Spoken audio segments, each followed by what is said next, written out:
Saludos Venezuela, bienvenidos a Entrevista NCI para hablar de temas internacionales, para hablar de temas que son del dominio público en la actualidad. Para hoy, el día de hoy nos acompaña Eloy Torres, internacionalista, también profesor en la UCB y en la Universidad Santa María. Eloy, bienvenido a las pantallas de Canal I. Muy amable por la invitación de Canal I y por tu tu esfuerzo por querer mantener una conversación conmigo sobre temas internacionales. Bien, muchas gracias, profe. Hay un tema muy importante, ¿no? Como fue la reunión que sostuvieron el presidente de Rusia, Vladimir Putin, y el presidente de China, Xi Jinping. Esto en el marco de la Organización de Cooperación de Shanghái. Sí. Se tocaron temas importantes. Quisiera que nos dieras su panorama con respecto a esta reunión que mantuvieron estos dos presidentes. Bueno, en primer lugar hay que situarnos en un hecho, que es que esto es algo muy importante, tiene un impacto a nivel internacional. Esa reunión, porque no solamente entre Putin y Xi Jinping, sino que también el presidente, el primer ministro, el jefe de Estado de la India, y amén de otros factores internacionales que están pensando construir toda una relación de cooperación para enfrentar a lo que se llama comúnmente a Occidente, concretamente a los Estados Unidos. Y evidentemente todo el mundo se pregunta, ¿cómo es posible? Pero si hace 2 semanas se reunieron Vladimir Putin y Trump, y ahora viene la otra parte de la respuesta, puesto que personalmente creo que Putin está buscando afinar su postura frente al tema, para una respuesta definitiva frente al tema ucraniano, y que Ucrania entienda que tiene que sentarse a negociar definitivamente el tema pues, de la situación con Rusia, el disenso que tiene con Rusia, esa guerra que tiene con Rusia, para la cual pasa por la cesión, por entregarle definitivamente la titularidad de Crimea a Rusia, que le corresponde desde el punto de vista histórico-territorial. Crimea siempre fue rusa, y que, claro, está por los avatares propios de una dinámica en la que algunos individuos, como el caso de Khrushchev, que en 1954, en el marco de la Unión Soviética, le cede la titularidad de Crimea a Ucrania, cuestión que no le gustó a los soviéticos de origen ruso, pero luego el divorcio de la URSS misma en 1991, cuando se divorcia Yeltsin, no peleó la titularidad de Crimea, y bueno, cuando llegó Putin al poder, decidió reconquistar sus espacios debido a la presencia masiva de los factores de la OTAN que de alguna manera colocados en la frontera con Rusia, eso significaba una amenaza para ellos. Y el caso de esta reunión forma parte de una respuesta pues, que seguramente Putin está tratando de dinamizar para encontrar pues, una salida en la cual salgan bien parados tanto Rusia como China y como la India. Y como bien lo dices, profe, en esta reunión el presidente de Rusia también dijo, de alguna manera interpretó esto, que el culpable de ese conflicto en Ucrania era Occidente, y en ese Occidente obviamente se involucra Estados Unidos. Entonces, después de estar reunido con Putin, también dar ese tipo de declaraciones, ¿cómo se explica eso? Bueno, se explica eso que se llama el ñemeo, para decirlo en términos muy criollos. Tú estás negociando, tú estás buscando maximizar tus aspiraciones, y en este caso es cierto pues que el culpable de ese conflicto fue Occidente. Por cierto, no lo digo yo, no es para respaldar a Putin, sino simplemente destacar lo que pasó allí. Hay que señalar lo que dijese en el año 2000 y algo, antes de morir, George Kennan, que fue el embajador de los Estados Unidos en Moscú en la época de Stalin, prácticamente en los últimos años de Stalin, en la cual George Kennan advirtió posteriormente con el tiempo que no había que provocar a Rusia frente al tema ucraniano, porque eso sería una irresponsabilidad, porque era provocar un conflicto. Luego está la postura del propio Henry Kissinger, quien fue secretario de Estado en 2 ocasiones en los Estados Unidos, y que advirtió la necesidad de no provocar a Rusia frente al tema de Crimea y frente a las esferas de influencia en la cual Rusia tiene que tener una palabra. Y la postura del propio Winston Churchill, quien advirtió que el Occidente siempre ha sido muy agresivo frente a Rusia, y que en un siglo ese Occidente ha invadido a Rusia, ha agredido a Rusia en 3 ocasiones. Sacó los datos históricos, la intervención de Napoleón En 1812, 13, contra Rusia, luego la Primera Guerra Mundial, la Segunda Guerra Mundial, fueron factores occidentales que provocaron y que generaron una agresión contra Rusia. Y Rusia, dice Churchill, tiene todas las, todas las razones para mantener una suspicacia frente a Occidente. Y por esa razón, y Mearsheimer, el profesor Mearsheimer, dice que es una irresponsabilidad querer provocar a Rusia para un conflicto como en efecto se llevó a cabo. Por esa razón, ¿qué es lo que se busca en este momento? Buscar concertar la paz. Y buscar la paz pasa por una gran negociación. Y en toda negociación no se gana todo y no se pierde todo. Hay los factores que están insertos en ese conflicto, tienen que entender que tienen que ceder en algunas cosas. Para Rusia es suficiente que se le reconozca la titularidad histórica, territorial, a Rusia por sobre Crimea, por un lado, y por otro lado que Ucrania no se incorpore al tinglado de la OTAN. Porque a la OTAN, como dice el propio Putin, como dice lo destaca la información, la OTAN fue una creación de Occidente para enfrentar a la Unión Soviética. Si la Unión Soviética ya no existe, ¿para qué tú vas a querer llevar la OTAN a las fronteras rusas? Y eso nos lleva a nosotros a comprender que en 1962 los soviéticos, en un acto de responsabilidad, Khrushchev, estimulado por Fidel Castro y por Che Guevara, decidieron instalar unas bases coheteriles nucleares en Cuba, en Matanzas, en la zona más cercana a la Florida, lo que casi provocó una guerra mundial. En 1962 hay una película muy famosa, 13 días, con JFK, John F. Kennedy, que protagonizada por Kevin Costner, donde se narró pues la crisis que se generó. Todo porque los rusos con los soviéticos colocaron unos misiles nucleares supuestamente en la frontera con los Estados Unidos. Los Estados Unidos casi llegan a la guerra. Bueno, hoy en día volteas la moneda de la historia y estamos en una situación parecida, pero esta vez sí se fueron a la guerra los rusos porque consideran que eso fue una agresión lo que estaban haciendo. Y claro, en toda guerra hay conflictos, hay muertos, hay heridos, hay desastres, hay bombardeos. Y entonces la gente observa la realidad siempre con la lente de hoy, pero no observan que eso tiene un conflicto que tiene unas motivaciones que anteceden la propia existencia nuestra. Y es por eso que Putin tiene razón, tiene sus razones para decir que Occidente es culpable de este conflicto. Xi Jinping aseguró que Estados Unidos es un país intimidatorio. Profe, pero vamos a entrar en profundidad con ese tema en el próximo bloque. ¿Cómo no? Amigos, momento de hacer una pausa. Ustedes nos aparten porque en minutos continuaremos con más de Entrevista NSI. Ya venimos. Venezuela, y continuamos con más de Entrevista NSI. Hoy nos acompaña el internacionalista Eloy Torres para hablar sobre ese tema, esa reunión que mantuvieron los presidentes Vladimir Putin y Xi Jinping. Dejamos antes de ir a la pausa, Eloy, el tema de China. Xi Jinping trató a Estados Unidos de un país que es como le gusta, o sea, intimidar, digámoslo así, intimidar a otras naciones. Quisiéramos... Bueno, sí. El problema está el siguiente, fíjate, hay que ubicarnos en el contexto de lo que nos aconteció desde 1991 cuando desaparece la Unión Soviética. A propósito, hay una anécdota muy simpática que la voy a narrar. El caso está del presidente Pérez. Entonces, el presidente Pérez, que era el presidente en ese momento, cuando vino para acá Ion Iliescu, el recién fallecido expresidente rumano, el primer presidente después de la dictadura comunista de Ceausescu, quien en un momento de una cena privada me tocó ser el intérprete del presidente Pérez del rumano al español. Le tocó al presidente rumano, le preguntó al presidente Pérez que cuál era su opinión sobre la Unión Soviética. Y el presidente Pérez, en su estilo muy particular, le dijo, de no haber existido la Unión Soviética, había que haberla inventado. ¿Por qué? Porque ella garantizaba un equilibrio en las relaciones internacionales, lo cuestión que le permitía a los países más pequeños, como el caso venezolano, transitar como si fuese una bicicleta en medio de dos gandolas, ¿no? Sin ser atropellado por ninguna de las dos, pero sabiéndose mover. Con un gran tino, el presidente Pérez, en una anécdota, un estilo anecdótico, le explicó esa cosa en su respuesta a Iliescu. Hoy en día se demuestra que tenía razón.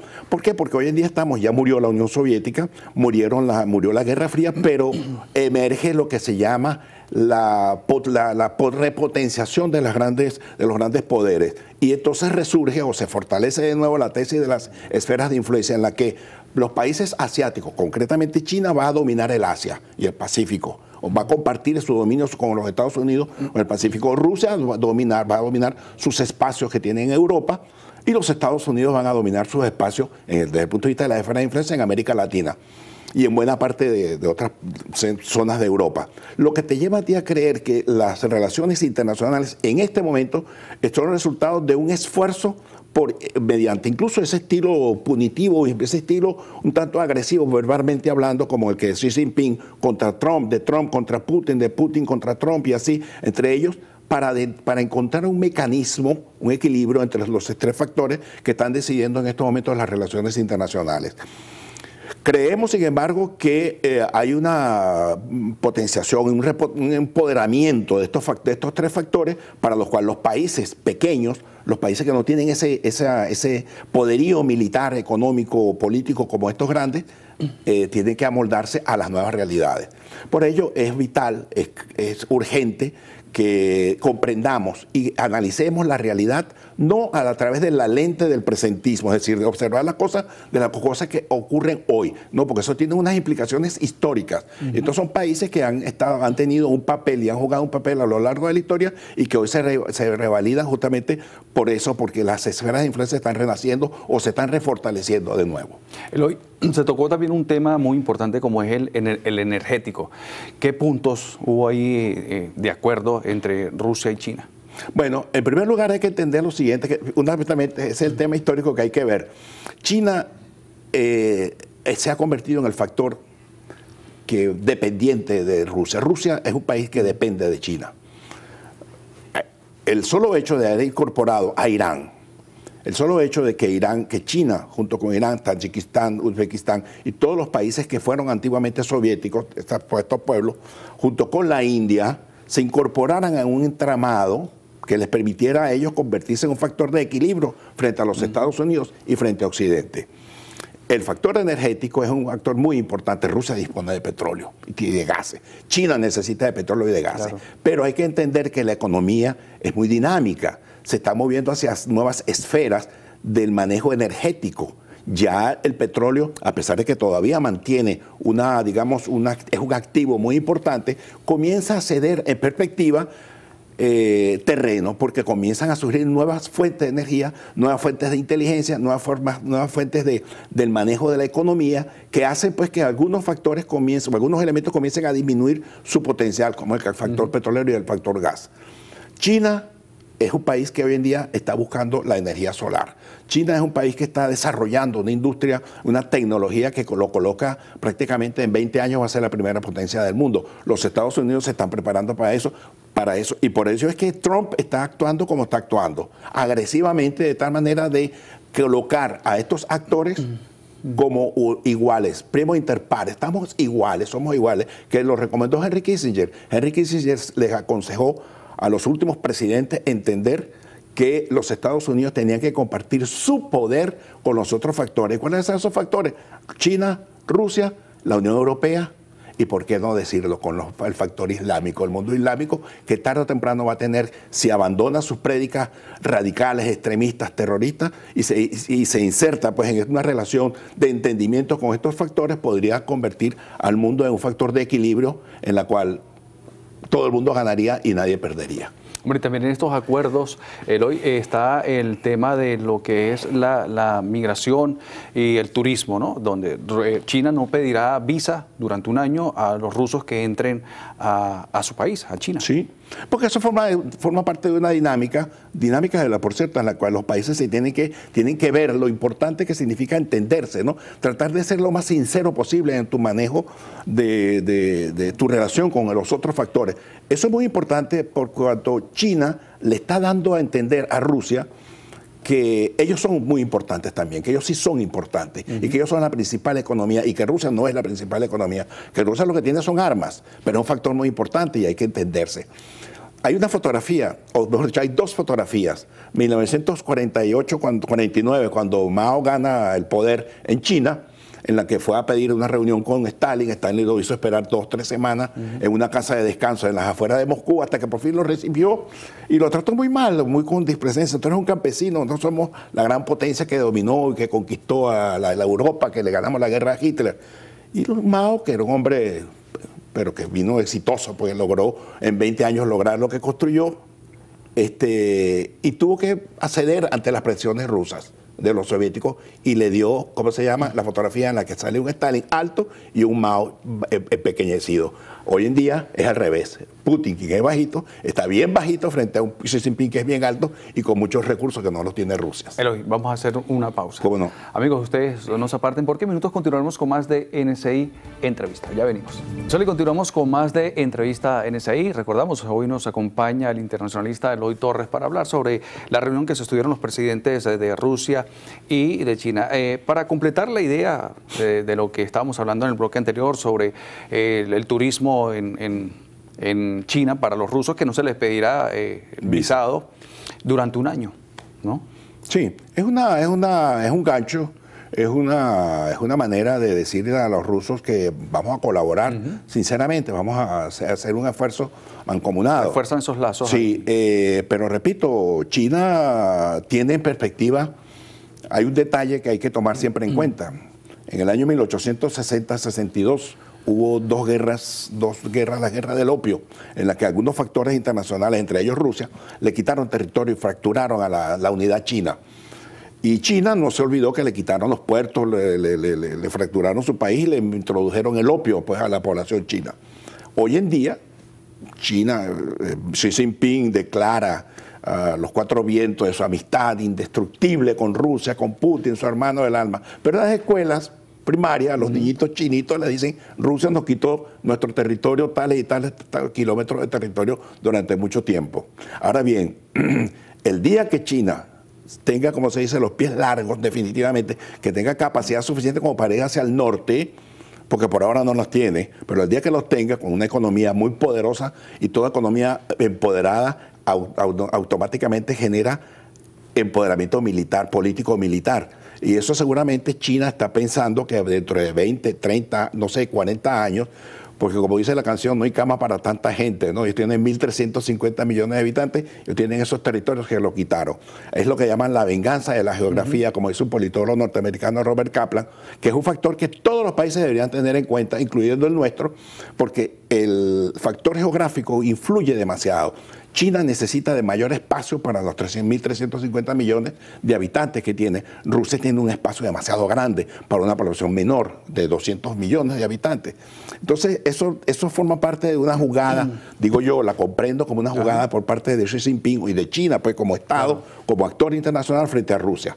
Por ello creo que hay que observar con mucho detenimiento y con mucha ponderación esas cosas que se están dando. Y tras esta reunión, ¿qué expectativas se generan entonces con el conflicto entre Rusia y Ucrania? Bueno, yo creo que viene una salida definitivamente negociada. Repito, no todo, en toda negociación no todo se gana y no todo se pierde. Ucrania va a formar parte de la Unión Europea, como lo dijo Putin, pero no de la OTAN.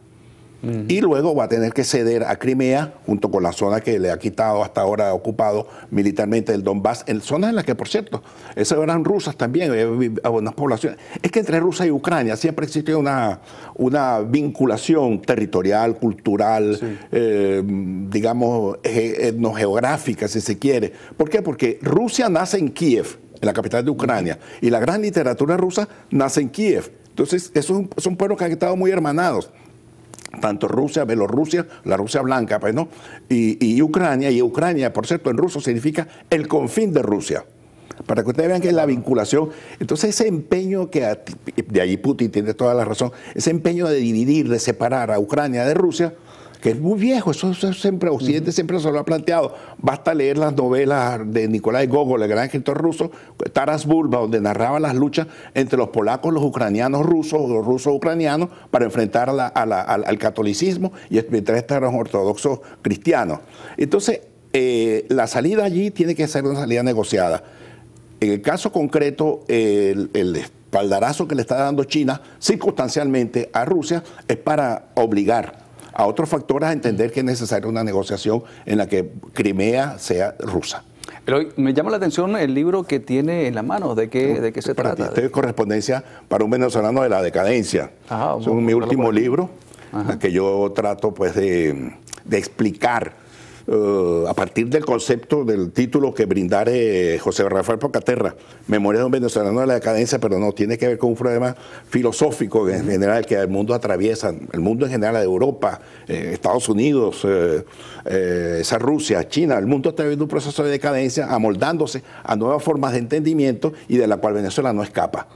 Es un libro que, bueno, son cartas que yo le hago a un amigo invisible, a un venezolano invisible, citando un poco la frase que siempre decía don Arturo Uslar Pieter cuando se dirigía a los televidentes: mis queridos amigos invisibles. En este caso lo estoy haciendo yo con los venezolanos. Te lo obsequio para que lo puedas leer y difundir más adelante. Hombre, muchas gracias, Eloy. Muchas gracias por el obsequio. Nosotros, bueno, totalmente agradecidos de habernos acompañado hoy aquí en Entrevista NSI. Muchas gracias por compartir sus conocimientos. Amigos, nosotros de esta manera ponemos punto final a la Entrevista NSI. Por su atención, mil gracias. Será hasta una próxima oportunidad. Nos vemos.